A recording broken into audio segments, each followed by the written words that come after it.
Okay, day 425 of going live. Today I'm gonna do something different, and we talked about this every 5 or 10 days. I want to do something. I want to do a live that's about something a little different. And instead of analyzing a deal today, I wanted to share something. And this is not a promotion of the podcast.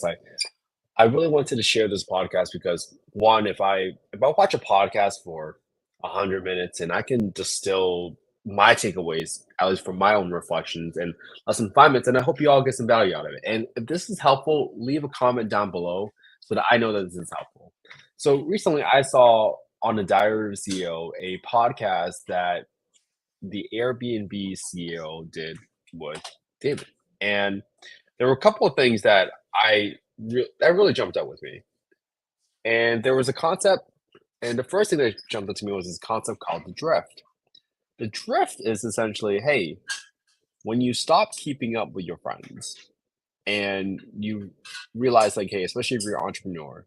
And the reason I'm sharing this is because, hey, if someone like my daughter is listening to this someday and you're you're deep into your work, pursue whatever mission you want to pursue, and you're feeling a little lonely, you gotta understand that you can just reach back out with a simple text message. And the drift happens because your friends think that you're so busy and they don't want to bother you.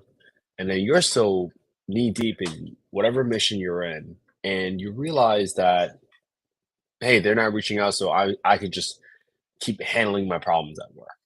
Right. And you forget that there's sometimes a life outside of work, no matter how strong or how integrated your passion is with your job. That's something you want to really stay on top of. Just remember, you're the only one text away. It can't hurt. And today, given the Thanksgiving, if you all want your kids to call you during Thanksgiving when they're not nearby, well, the only way you can influence that today is by calling your parents today and saying Happy Thanksgiving, right? Your kids are gonna learn by what you do and watching what you do instead of learning by listening to what you say. All right, so another item here. They talked a lot about social media. And the funny thing is, he had a quote where he's like, "Hey, social media is kind of like going to a dinner party and looking outside and not going in." So social media is not the same type of connection that you will have from a FaceTime, from a phone call, even a text message. Stay connected. Reach out to your friends. Say happy Thanksgiving, even if you haven't talked for a while. It's trust me, it can't hurt. All right. Now, the other item that he talked about or his mission was learning how to solve for the first 100 people first. Because if you have 100 people that loves what you do, that's going to be way better than a million people that just simply like what you do. Because those 100 people are going to tell another 5, 10, 15, 20 other people, probably even more. But that's what you got to focus on, getting to the first 100. A lot of entrepreneurs, they struggle with trying to get to a million customers or $1 million revenue when they couldn't even get to the first 100.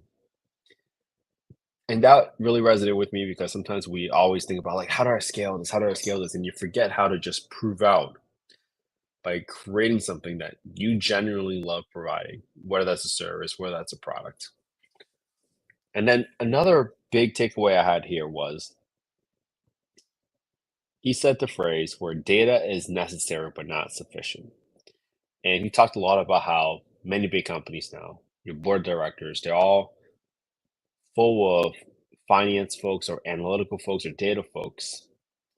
And he used the example when the pandemic hit. And he thought about where you had to go back to making principled decisions instead of just business decisions. And principled decisions is really based off of the framework, hey, how do you want to be remembered? And how do you want to treat people? He gave the example where when he had to let go 25% of the company, he put everybody on a spreadsheet so other recruiters can reach out to his employees.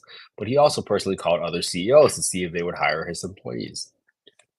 That's doing something that goes above and beyond what might normally happen during a layoff. This is how you stand apart. This is how you take care of people. This is how you become a human being first and foremost. And the other interesting part is he also said the quote where not everything that can be counted counts. And I think this is why it's so good to have like a creative person in the leadership role because these creative leaps, these are the items that takes your company to the next level. They're not always going to be measured. They're not always going to be able to be calculated. But you know deep down inside it's something that you might want to do. But you might not have an exact ROI on it. And you might want to measure everything all the time.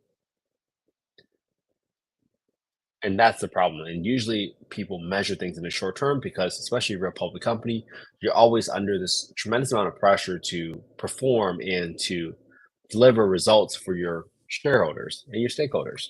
That's okay. We get it.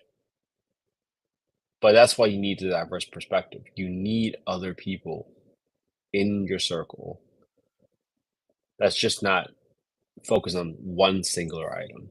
You need those broad perspectives. This was a really interesting podcast. I would highly, highly recommend it. It goes from psychological to business. It was such a good comment. Some people say follow your passion. I think the better thing is to follow your curiosity. And I think this is the reason why the Affordable Housing Podcast has been able to keep going. It's because I have a curiosity to understand and learn from people what has worked in affordable housing. How have they been successful? And that curiosity is probably more powerful than just your passion and your motivation because that curiosity is going to drive you to keep finding answers to questions that should have been answered or should have been more widely shared. Or maybe these then you finally find the questions that have not been answered. And then you start connecting all these dots. And that's going to be your unfair advantage. Whatever you want to pursue in life, find an area, find a category that you are so curious about. All right. I hope you all have an amazing Thanksgiving. I hope you all spend some quality time with your family and friends today. I hope you all reach out to your loved ones and say happy Thanksgiving, even if it's tomorrow. All right. I hope you all have an amazing day. I'll see you all tomorrow for day 426. And if you guys like these little summaries of podcasts that I listen to, leave a comment down below so I know